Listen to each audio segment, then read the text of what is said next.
करेले एक ऐसी सब्ज़ी है कि कुछ लोग इसको बहुत ज़्यादा पसंद करते हैं और कुछ नापसंद करते हैं इसके कड़वा होने की वजह से। लेकिन इसके बहुत ज़्यादा फ़ायदे हैं, बेनिफिट्स हैं और इसको ज़रूर खाना चाहिए।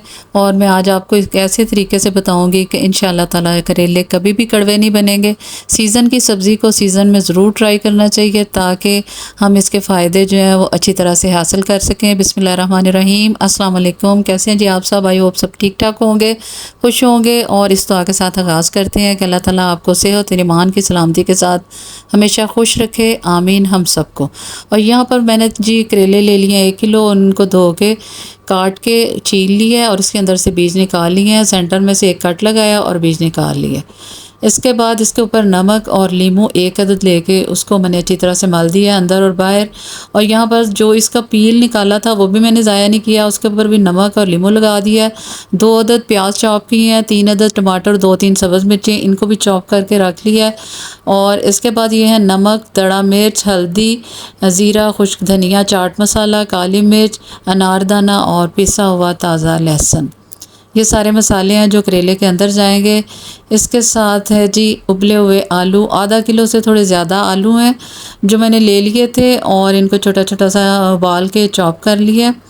और इसके बाद ये लहसुन का पानी है थोड़ा सा, इसको भी हम इसके अंदर मसाले में डालेंगे। करेले 1.5 से 2 घंटे पड़े रहे हैं नमक और नींबू लगाने के बाद। और इसके वो मैंने थोड़ा सा धोया, हल्का सा, ज़्यादा धोने की ज़रूरत नहीं है क्योंकि हमने नमक बहुत ज़्यादा नहीं लगाया। हाथ से या कपड़े के अंदर डाल के इसको अच्छी तरह से निचोड़ लें। और ये देखें इसका पानी जो निकला था। अब मैंने कढ़ाई में डाला है जी ऑयल और इसके अंदर ये खाली करेले जो हैं इनको दोनों तरफ से हल्की आंच पे, मीडियम सी आंच पे मैं फ्राई करूँगी। गोल्डन फ्राई करना है इसको। और इसके बाद इसका ये पील जो है इसको भी फ्राई करेंगे, ये हम मसाले में शामिल करेंगे। और यहाँ पर देखें मैंने इसकी साइड बदल दी है, बहुत अच्छा सा कलर लाइट सा आ गया और इसकी साइड को बदल दिया ताकि अच्छा सा कलर आ जाए और करेले हमारे अच्छी तरह से फ्राई हो जाए। यहाँ पर देखें करेले बहुत ही अच्छे से फ्राई हो गए हैं, बहुत ही प्यारा सा गोल्डन कलर आ गया, बहुत ही ज़बरदस्त खुशबू है। इस तरीके से आप फॉलो करेंगे इंशाल्लाह ताला करेले कभी भी कड़वे नहीं होंगे। करेले मैंने निकाल लिए हैं और अब इसके बाद अगले करेले डाल दूँगी। यहाँ पर मेरे सारे करेले फ्राई हो गए हैं, पील भी फ्राई हो गया और इसी ऑयल में मैंने प्याज डाल दी है। इसके अंदर हमारा करेले का बहुत ही अच्छा सा फ्लेवर इसके अंदर आ गया है और ये हमारे मसाले को बहुत ही ज़्यादा चार चांद लगाएगा। बहुत ही ज़्यादा मज़ेदार हमारा मसाला तैयार होगा जो हम करेले के अंदर भरेंगे। तो प्याज गोल्डन हो गया है हल्का सा और इसके अंदर डाल दिया जी लहसुन 1 टेबल स्पून, इसको हल्का सा फ्राई करूँगी। और इसके बाद टमाटर और सब्ज़ मिर्चें डाल दी हैं, इनको हल्का सा फ्राई करेंगे, भूनेंगे। थोड़ी सी चिकन क्यूब शामिल कर दी है ताकि मसाला हमारा और ज़्यादा मज़े का बने और गोश्त की कमी बिल्कुल भी महसूस नहीं हो। अब मैंने जो छिलके पील जो करेले का फ्राई किया था उसको मैंने इसके अंदर डाल दिया टमाटर के अंदर ताकि अच्छी तरह से इसकी भुनाई हो जाए, इसका जायका इसके अंदर आ जाए और बहुत ही मज़ेदार ये इंशाल्लाह ताला हमारा मसाला बनेगा। तो करेले कभी भी कड़वे नहीं बनेंगे आपके इंशाल्लाह ताला, इस तरीके से बनाएंगे। सारे मसाले भी इसके अंदर मैंने शामिल कर दिए हैं। मसाले के साथ अब इसकी मज़ीद भुनाई करेंगे और भुनाई हो रही है जी बहुत ही अच्छी तरह से ताकि करेले की करवाहट जो है वो बिल्कुल ख़त्म हो जाए और छोटे बड़े सभी शौक़ से खाएँ।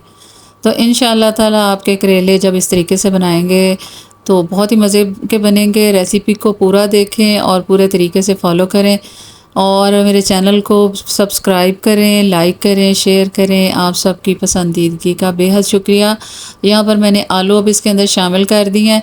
इस तरीके से आपको यूट्यूब पर इतने नज़र नहीं आएंगे ये तरीका, लेकिन मैं इस तरीके से बनाती हूँ। और चिकन गोश्त के बग़ैर भी अल्हम्दुलिल्लाह बहुत ही मज़े के ये बनते हैं। तो आप लोग भी ज़रूर ट्राई कीजिएगा और कमेंट्स के ज़रिए मुझे बताइएगा कि आपको कैसे लगे। और यहाँ पर मैंने आलू के साथ इसको भून लिया अच्छी तरह से। अब थोड़ा सा धनिया डाल दिया, मिक्स करेंगे और इसको उतार के दूसरे बर्तन में ठंडा कर लेंगे। यहाँ पर मैंने ऑयल ले लिया थोड़ा सा और उसके अंदर 1 से 2 टमाटर डाल दिए हैं। अब करेले जो मैंने भर लिए हैं उसके ऊपर धागा अच्छी तरह से लपेट दिया है और इसको इस मसाले में, इस टमाटर के ऊपर मैं इसके ऊपर रख रही हूँ। तो इस तरह से मैंने सारे फैला के रख लिए हैं। बस आप लोग इसी तरह से भी इसको अच्छी तरह से दोनों तरफ से थोड़ा सा मज़ीद फ्राई करके एज़ इट इज़ इसको इसी तरह भी इस्तेमाल कर सकते हैं। लेकिन मेरे पास जो मसाला बचा था वो मैंने अब इसके ऊपर डाल दिया और इस मसाले को भी मैं करेलों के साथ ही अच्छी तरह से दम पे रख दिया है। और यहाँ पर कवर कर दिया था 10 से 15 मिनट कवर करने के बाद यहाँ पर देखें करेले माशाल्लाह बहुत ही ज़बरदस्त तैयार हो गए हैं। बहुत ही मज़े के बने थे। मैंने घर में तवे के ऊपर ही तंदूर वाली रोटियाँ बना ली थी, साथ में लस्सी है और ज़बरदस्त करेले हमारे तैयार हो गए हैं, बिल्कुल भी कड़वे नहीं है। अल्हम्दुलिल्लाह माशाल्लाह से बहुत ही जायका बना है। और ये आलू का मसाला जो बचा था और बहुत ही लजीज और टेस्टी सालन माशाल्लाह तैयार हो गया है भरे करेले का। तो आप लोग मुझे दुआ में याद रखें, आप लोग भी ट्राई कीजिए। अल्लाह हाफिज़।